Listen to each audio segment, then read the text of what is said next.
Kaugnay ng pagdeklara ni Vice President Sara Duterte na tatakbo siya sa pagkapangulo sa 2028. At iba pang issue, nakaparehan po natin si Palace Press Officer Undersecretary Claire Castro.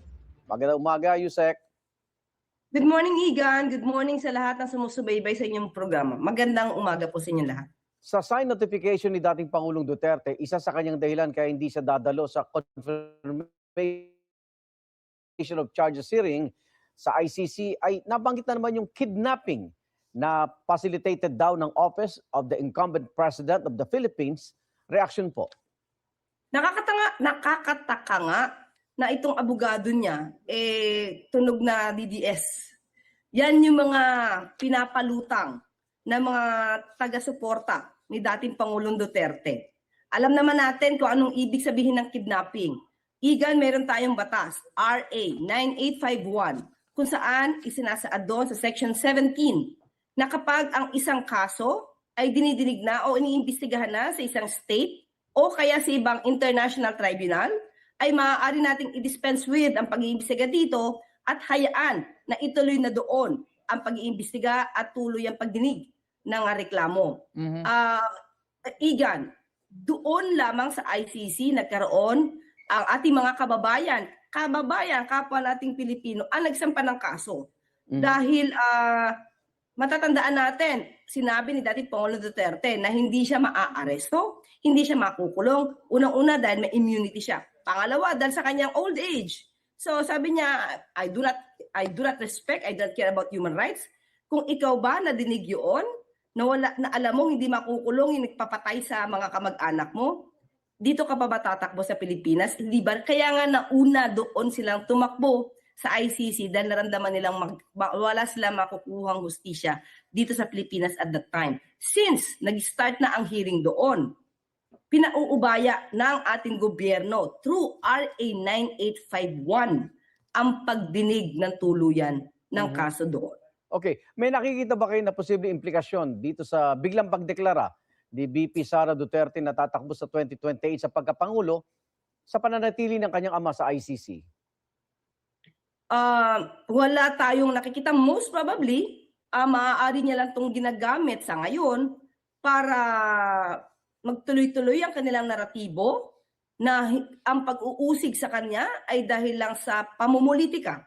Katulad na rin ng depensa ng kanyang ama dito sa ICC na pamumulitika lamang daw ang pagdala sa kanya doon at ang pagdinig ng kaso sa kanya doon sa ICC. Tandaan natin, Igan, Opo. kahit na nung nasa eroplano at papunta pa lang sa ICC sa The Hague, inamin niya at inaako niya ang responsibilidad ng kanyang pagpapatay sa mga tao na hindi man lang dumaan sa korte. At sinabi niya ito'y ginawa niya para sa bayan. Ngayon ba ay tinatatwa niya na ang pag-amin ng kanyang papatay at ibinibigay niya na lang doon sa mga kapulisan ang kasalanan ng pagpatay at wala siyang kinalaman at hindi siya ang mastermind or rather hindi siya ang kumumpas sa pagpapatay sa mga tao. Pwede bang yung good luck na reaksyon ng Pangulo, pwede bang madagdagan pa yun? Baka may bago siyang reaksyon dito sa pagtakbo ni VP Sara sa 2028. Pag ito kasi mga usapin, Igan, na halos pamumulitika lang talaga ang ginagawa ng Vice Presidente, hindi mo aasahan ganun kahaba ang sagot ng ating Pangulo.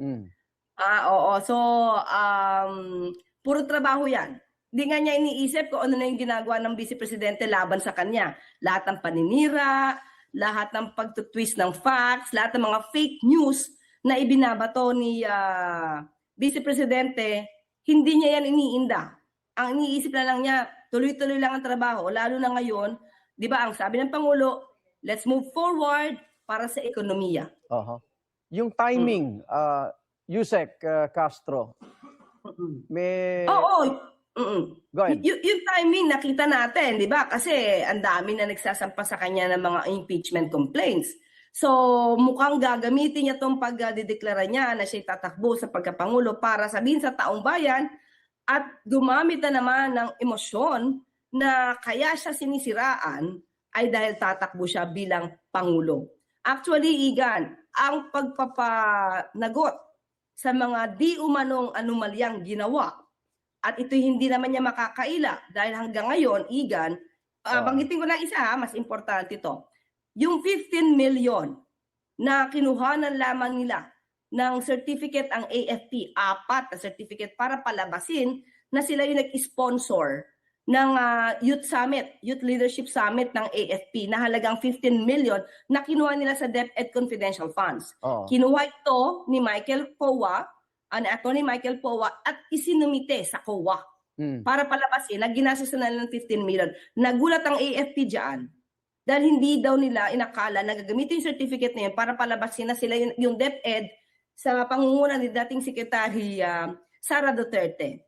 Nagagamitin na kumbaga pamasak sa ginastos sa 15 million. Yun ay napakalaking kasalanan at dapat talaga niyang ihingi ng tawad ito sa taong bayan. So, nakikita natin na malamang gagamitin niya lahat ito para sabihin siya ay sinisiraan lamang. Pero pag ikaw ay tinatanong para sa taong bayan kung ano ang ginawa mo sa pondo ng bayan, hindi yun paninira. Okay, reaksyon. Lumulutang ang Sara Amy Marcos na tandem.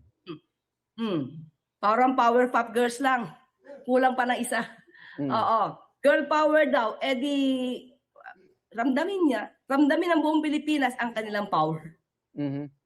Team power yan. Actually, hindi girl power. Team power. Okay lang kay Pangulong si ate ang katandem ni VP Sara?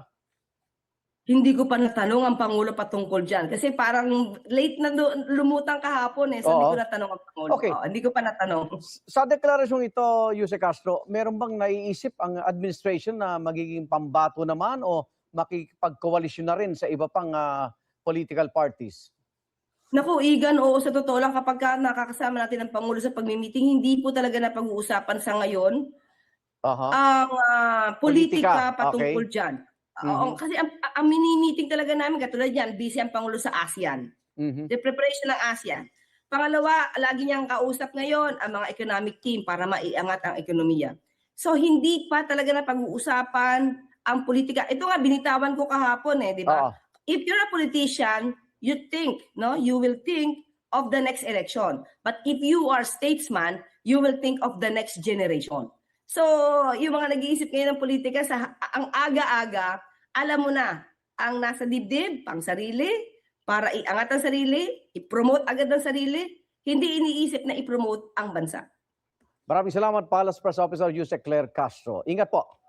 Maraming salamat, Igan, at sa ating mga kababayan. Thank you po. Samantala, sisikapin po namin kunan ng pahay